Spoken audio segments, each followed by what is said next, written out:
Halo nakama, bertemu lagi dengan channel Catatan Anime, channel yang membahas tentang anime. Salam buat keluarga nakama, mudah-mudahan selalu diberikan kesehatan. Lau sedang dalam situasi sulit di One Piece 1063. Dia diserang oleh sebagian anggota kelompok Kurohige. Bahkan Kurohige sendiri ikut turun tangan. Gimana ya kalau yang disergap Kurohige bukan bajak laut Har, tetapi kelompok topi jerami yang jadi lawan Kurohige di One Piece 1063. Yang menarik dari situasi Lau adalah, masalah besar di bab 1063 itu sebenarnya terjadi karena sebuah pilihan di bab 1056. Masih ingat, saat itu Log Pose menunjuk tiga arah, timur laut, timur, dan tenggara. Kid dan Luffy sama-sama memilih timur. Lau memilih timur laut. Lau lalu dengan enteng mengatakan timur laut adalah rute yang paling langsung. Kalau saja salah satu dari Kid atau Luffy memilih timur laut, maka musuh Kurohige bisa jadi akan berbeda. Oke, mari kita berandai-andai sedikit. Luffy yang mengambil arah timur laut. Itu berarti bukannya keeget, bisa jadi Luffy malah akan ketemu Kurohige. Dalam situasi seperti itu, justru Kurohige yang akan kesulitan Lau sih memang ketiban sial. Petarung yang jago dari kelompok bajak laut hati itu cuma Lau seorang. Berhubung Kurohige membawa Burgess, Van Augur, dan Doki yang menunggangi Stronger, Lau pun kesulitan. Untuk Lau lovers dimohon bersabar, ini adalah ujian.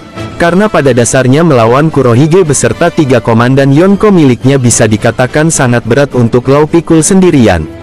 Yap, kru Lau di sini berasa tidak berguna ya guys. Walaupun mereka masuk ke dalam lingkaran perang, mereka cuma akan dikalahkan sekali atau dua kali pukul oleh Yonko Kurohige, dan jelas Lau gak akan tega melihat hal itu terjadi. Jika topi jerami yang kita tempatkan dalam posisi Lau, maka justru Kurohige yang akan dalam masalah. Alasannya adalah karena tidak semua eksekutif kelompok Kurohige ikut menyerang, sementara topi jerami itu semuanya kuat. Karakter seperti Zoro, Jinbe, Sanji, Usopp, Franky, dan lain-lain semua bisa bertarung. Zoro bahkan rasanya bisa saja mengatasi Burgess dalam situasi lawan satu, meski Burgess sudah diperkuat sekalipun. Musuh yang bisa menandingi Zoro seharusnya adalah Shiryu, dan Shiryu tidak terlihat di bab 1063. Walau, ya, Shiryu memang punya buah menghilang sih, jadi bukan gak mungkin dia sebenarnya ikut. Selain itu, lokasi pertarungan di bab 1063 itu dekat laut. Jinbe malah bisa membahayakan seluruh kru Kurohige dengan kemampuan tempur bawah lautnya. Apalagi Kurohige dan semua kelompoknya di bab 1063 makan buah iblis. Dalam situasi ini, yang bisa memberi kejutan adalah Kurohige sendiri. Kekuatan gempa dan kegelapannya bisa saja akan merepotkan seluruh topi jerami. Mungkin Gear 5 Luffy bisa menghajar Kurohige, tapi saya curiga Kurohige masih menyembunyikan kekuatan penuhnya. Kurohige adalah orang yang tidak ragu untuk mundur jika situasinya terasa tidak menguntungkan bagi dia. Seperti ketika dia mundur dari Amazon Lily. Ketika Rayleigh datang untuk ikut dalam pertempuran. Jika anak buahnya bisa dijatuhkan oleh kru Luffy, dia bisa jadi akan menyadari kalau pertarungannya bisa berbahaya dan memutuskan mundur saja.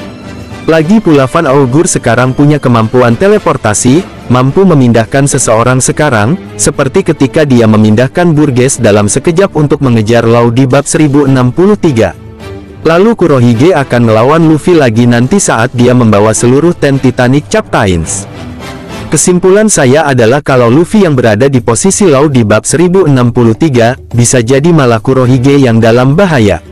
Soalnya sementara kelompok Lau itu yang kemampuan tempurnya menonjol cuma Lau sendiri, sedangkan di kelompok topi jerami, semua anggotanya petarung jago. Kurohige benar-benar beruntung si Lau yang memilih rute tersebut, bukannya Luffy. Meski begitu, itu berarti kalau Luffy yang mengambil rute Lau, dia ya seharusnya jadi gak ketemu sama Bonnie dan Vegapunk. Padahal sepertinya pertemuan Luffy dengan Bonnie dan Vegapunk ini juga bakal punya dampak besar.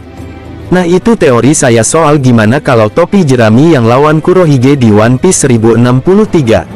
Gimana pendapatmu? Sampaikan di kolom komentar. Dan terima kasih telah menonton video ini, sampai jumpa di video lainnya di Catatan Anime.